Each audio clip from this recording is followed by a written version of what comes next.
Brian here with Pareto Impact, coming back at you again for another little quick learning this week. This week we got a great one. We are going to walk through basically a vision of hiring, building your team, kind of common mistakes, do's and don'ts. I know we can all have a story out there if we think through this where people are one of those problems, right? We got time, people, and money. So people is definitely one of those big headaches. So before we continue on, if you like our content, subscribe, follow us on our social medias, click on the links, do that, all that stuff, and you'll get more wonderful, great content. All right, let's dive right in. And for those of us hopping in online, put comments, and we'll do our best to answer. Okay, so we're here for you. All right, so building your team. The first thing I want to do is I want to go almost, it's whatever we're not doing that really trips us up, okay? And what I seem to see a whole lot in the field anyway is what happens is we don't have a plan, like literally from the very start of how, what part of our business are we going to build first? What do we need to build that? What is the, if we have limited funds, what does that minimalist plan look like? If we have good funding, if you have good funding, you probably did a good business plan, which included your marketing plan. So you probably are ahead more than most, okay? So this is more for that first person, but if it applies to you as the second person as well. All right, so the very first thing we got to do is we got to map out your plan, okay? What do I mean when I say that, okay? So if I'm going to use an outside sales technique, okay, to accelerate, and that's my repeatable process of how I'm going to continue to get new contacts and leads, right? You can see how I need a plan of who's going to do that sales. Am I going to hire an outside sales team or person? Am I going to directly outsource it to another company? What does that look like? Have I done my research? Do they actually meet the needs that I have? Or what often happens is we do it ourselves. Is that a good decision? Okay. Now, if I go a little bit further down this map, okay, what is your cue scenario to either trigger an action to happen, or trigger an expansion? Okay, so what would this might look like? Okay, when am I going to stop doing sales and when I'm going to hire somebody part-time? Okay, say it's usually a revenue threshold, which hopefully if you're doing pricing correctly is a profit threshold. But that might also include when am I ready to go to different versions of marketing and sales, okay? So maybe I should take a moment and splash that. Okay, we've got inbound sales, which is inbound coming to me, lead generation and sales. It's called inbound sales. Okay, that's when somebody calls you on the phone, so they're coming to you. Okay, and then there's outbound, and outbound is when we go out and find them. Okay, the most traditional is an outside sales role. That's the guy that goes out. They can do lots of actions in the community, but they're out there interacting with the community, hunting down sales leads, okay? Now, this is super important.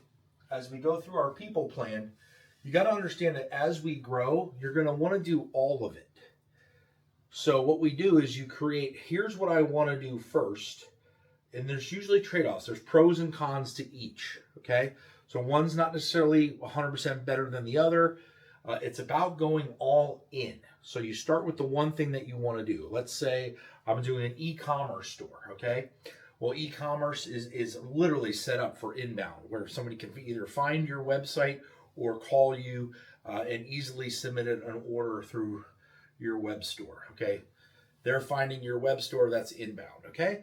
So you would want to lean into that, but it's super important that what is leaning in, what does success look like, and how are you really going to bring people to your website in this case, okay? All right, so what are some ideas? And now you're on the right track, okay? Maybe I use some Google ads. Maybe I do some social media spend. Maybe I do a lot of affiliate marketing. Okay. All those things would drive people towards you in an inbound component. But for each dollar or for each thing you add on to inbound, okay, once you kind of are humming and moving and shaking, you're going to want to add other ways, and it can start still in that inbound funnel. Okay, you're going to keep adding new ways to bring people to you. Okay, so you can see that at some point you're going to get diminishing returns. You've done all the easy ones, you've done all the ones that are big hitters for you and your product and sector. Okay, and that's where, well, then you would switch to outbound, and what does that look like? Okay, and how do we make that profitable? Now, once you have both of those humming, what you look is to either add more new products and services, and oftentimes we just call those like add a vertical. Okay, so a new product or service that can then continue to drive revenue growth, continue to drive profitability. Okay, all right. So map out your plan. That's going to be number one. All right. Like I said, like, subscribe, follow us along. We'll get more great content, and put your comments and questions in. Well, I guess depending on what platform you're on, usually in the comment section, and we'll do our best to address that directly. Okay. What's number two for our people? This is going to be a two-part series, by the way. Today, I'm going to talk about some of the overarching strategy, and then on the second one, we're going to talk about the actual interview flow and what to do there. Okay. So who, not how. This is super, super important.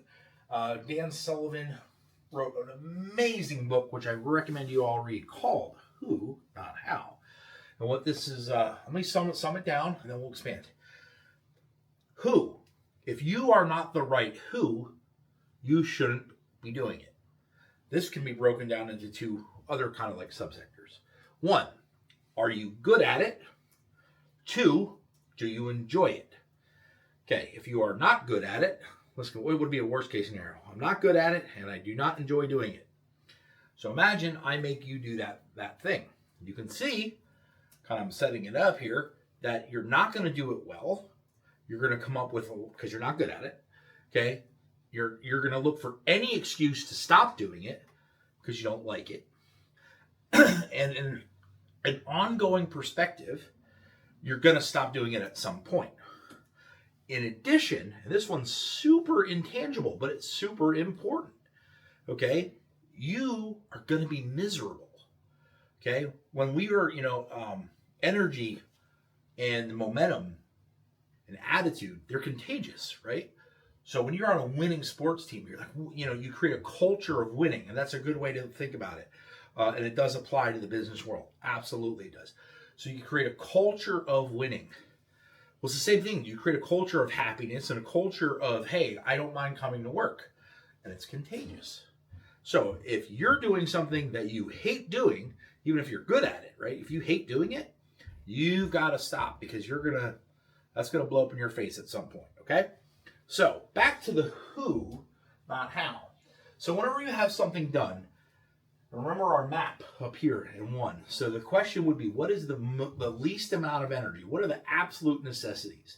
Okay, for instance, you do not need an accountant or a bookkeeper if you can't sell anything. You don't have a business, right?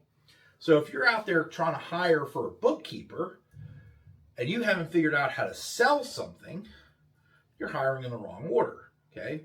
Because your flow starts at sales, then it goes to providing the good or service, okay? Then it goes to getting paid, okay?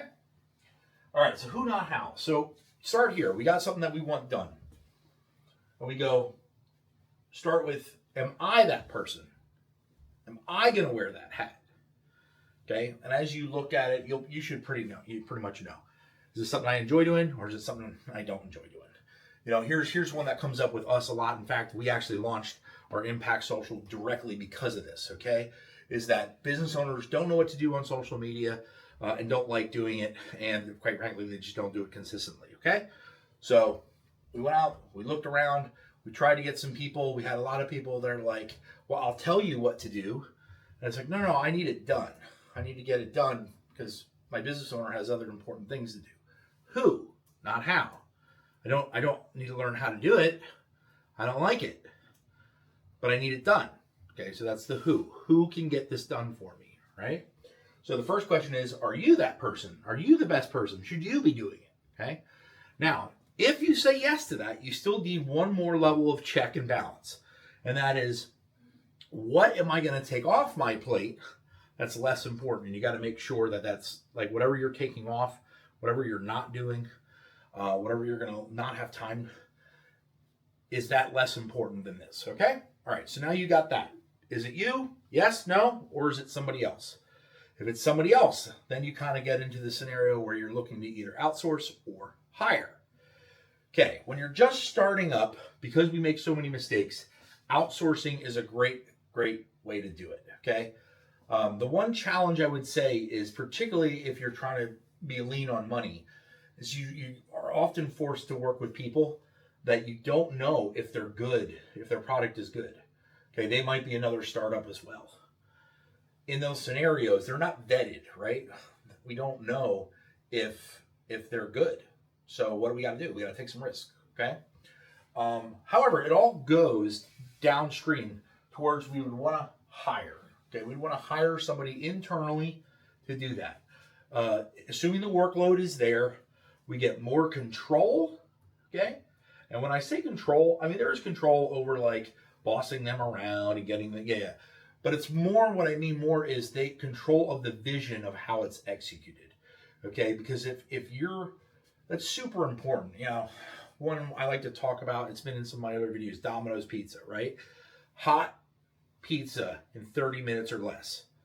So imagine, like, if I hire my own drivers, I can make sure they understand 30 minutes is part of, that's really what I'm selling, right? They can really understand it. Whereas if I just hired Uber Eats, I don't know, they just show up whenever they want. They pick up the pizza, they drive away, they get there whenever they want. We've all been there where Uber or DoorDash shows up 45 minutes late and it's cold, you know? But guess what? We outsourced it, okay? We don't get to control what that looks like. So vision can be controlled. And then the second thing is, once you have enough capacity, once there's enough work for that person to do, you're actually going to save money, which you can hopefully pass some of that along to your customer. All right, so we'll go back to that DoorDash driver. You know, Uber is taking, I don't know what it is these days, but I know like Uber, Lyft, they take like 40%. The driver gets like 60, right? Or at least that's what it was last I looked. Okay, so it's like 60% is passed through to the driver. So that's your labor cost. The other 40% went to Uber. You could either reduce that or you could collect that as the business. Okay. All right. So who, not how. So now we think we should who. We can outsource or we can hire. Let's go to hiring. Okay. Outsourcing, literally, it's make some mistakes, find good people. Actually, I'll take a quick moment. So behind one of the things that we try and do different at Pareto, and it's a big reason that we're successful and separate from other people, we've really got two parts of our business. We've got our coaching and consulting part, which is where we identify problems and improve efficiencies and really just accelerate people's profit. That's this part. But we also have a separate vertical, which is software as a service. Okay. And these are literally just services that we've vetted, either found great white label partners, okay? But our vision is, if my goal is to make a business owner successful, I can come in and I have some of these who's already in place, okay? It's really hard to get on our list, but we do payroll, we do bookkeeping, we do, of course, social media. I talked about that a little bit earlier. And we have a partner downstream in social media. So if it's anything real heavy, we have a partner we work with. I feel like I'm missing a couple of the easy ones, but we have this whole software suite, and as I find great people and I really, really push them, I add them to that list. Okay. And then on the other side, we've got the actual coaching and consulting, and together it makes an amazing synergy. Okay. All right. So who? Now we're going to talk a moment about hiring. Okay. So I'm going to spend, in part 2, we're going to actually walk through what a great interview looks like and what a bad interview looks like. So I don't really want to dive too much into that right now. What I do want to talk a little bit about, kind of get my teeth into, is the type of person you're looking for, okay? Because I think this gets overlooked, and I think sadly big business has really ruined a lot of this, okay? So maybe I should explain why. So what happens at a really big place, I can use McDonald's or like a big warehouse. What they try and do over time is they try and make it so easy to do the job that they can hire anyone instead of someone good. Okay, and when I can hire anyone, first off, the job really isn't that hard. So even if you're remarkable, like the gap, the delta of your performance versus their performance is marginal. It's been minimalized. But also it represses wage. Okay, that's why they do it, is so that they can pay less. Now, through that lens, who I hire matters a lot less because the job is super easy. Does that make sense? Are you with me? Okay. Can you remember back when you worked one of those real easy jobs and you're like, I can't believe people get paid for this? Frontline retail is a great example where half the time you're just sitting there at the counter playing on your phone. Okay. So with that in mind, when you're small and don't have that, you actually need superstars. You need rock stars. You need killers, okay? Because you don't, if you only have a team of, like, say it's you and you want to add 2 people, right? You don't have people to carry the dead weight, okay? You need people to go above and beyond. There's so much to do right now, okay? There is no room for waste, okay?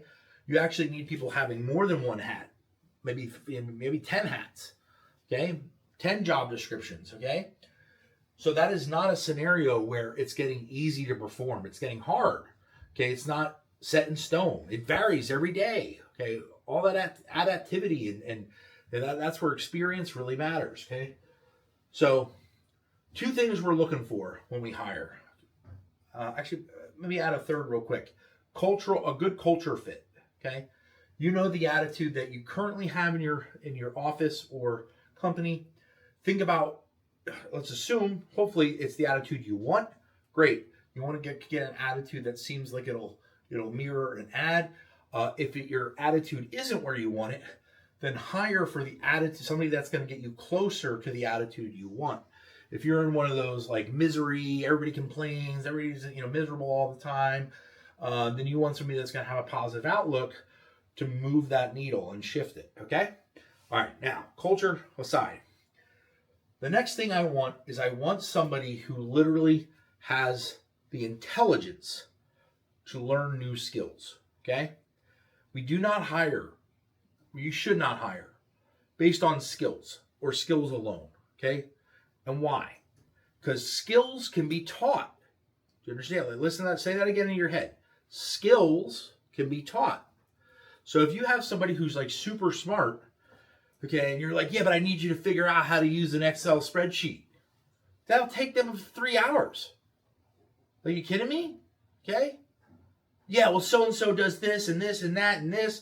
And, I don't know. I keep thinking like IT light is what hops into my head. Like, it's stuff that, the person on the shop floor has to call the IT person. And they're like, literally, you don't know how to share a directory, on Google Drive? Like, that's nuts. Okay? Like, a 14-year-old kid in school knows how to do that, okay? I'm not diminishing that person doesn't know how to do it. I'm just saying think about how quick that is to teach that, okay? All right, so we hire for somebody who has the capacity, okay?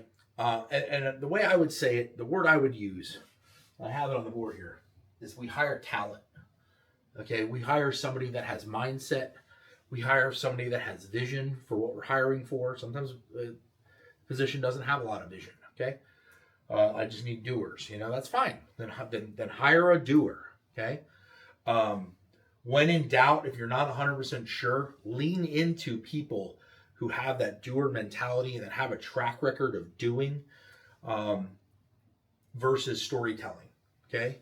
It is easy to be creative and just tell this compelling story. I won't say it's easy, but lying about slaying a dragon is way easier than slaying a dragon. Okay, so what you want is, you tend to, you need a little bit of creativity at the top of everything, okay? But you really need people who are logic based, can control their emotions, can look at things objectively, and just take action and just get stuff done, okay? So, and the way I would equate that, like, let's go to our sports analogy for a moment. You got like a Saquon Barkley, okay, who has an insane workout ethic.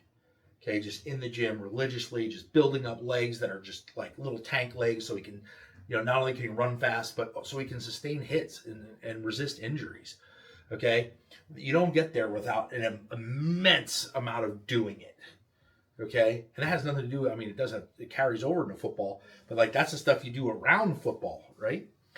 Okay, so it's that same thing. You want somebody who's just passionate, grinder, mentality, and that it just seems to be smart enough that whatever we need, you've got talent, and we can harness that talent. Now, let me take this one layer further, and then we'll, on part 2, when we come back, we'll walk through like what an interview process flow and recruitment can look like. Okay. So the last thing I want to say for today is understand in that frame of looking for talent.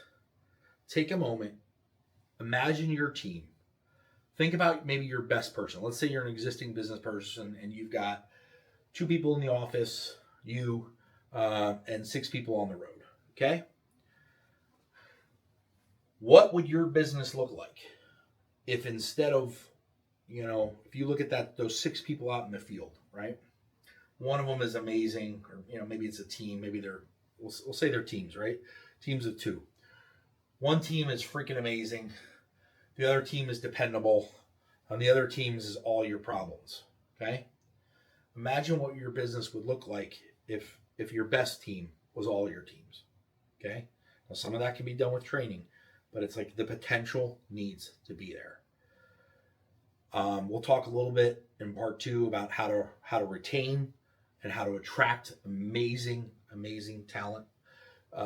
And holding them is always harder than not. But guess what? You'd rather have an amazing team for 2 years and then leave and then lose somebody and at least have a shot of retaining them. Hey man, do you want to stay? Versus never having those people at all. All right, so that's going to wrap up for today. Before I go, Nate, do we have any questions or anything that we want to respond to? No questions. Lots of people in, lots of people out real fast. We're here at 114 viewers. Shout out to you, though. You're currently here. Awesome, man. Thank you for watching so far. Hopefully you got a lot out of this. This is part 1. So how do you build your team? First off, you got to map out what you need. You have to really understand with clarity what you need. The more clear that can be, better off you're going to do. Look for the who. Start with yourself. Ask yourself that question. Am I the who? Am I the right person? And every time you're not, who is the who? Who else am I going to call? Who else am I going to hire? Or am I going to go to outsourcing? Okay. And then when we are ready to hire, and it's always going to the direction of hiring eventually. Okay. You bring it in-house. Okay. A lot of advantages come when you go bring it in-house. But you want to hire talent, man. You want to hire people who have beast mode. People just get after it. Yeah. So you need those go-getters. Okay? All right, man. Thank you. Pareto Impact. I'm Brian. Thanks for coming along on this journey. Hopefully you learned a little bit about building your team. This is part 1. We'll come back for part 2 where I walk through hiring and acquiring talent and how to maintain and retain talent. So like, subscribe, all that fun stuff. And we'll see you around soon.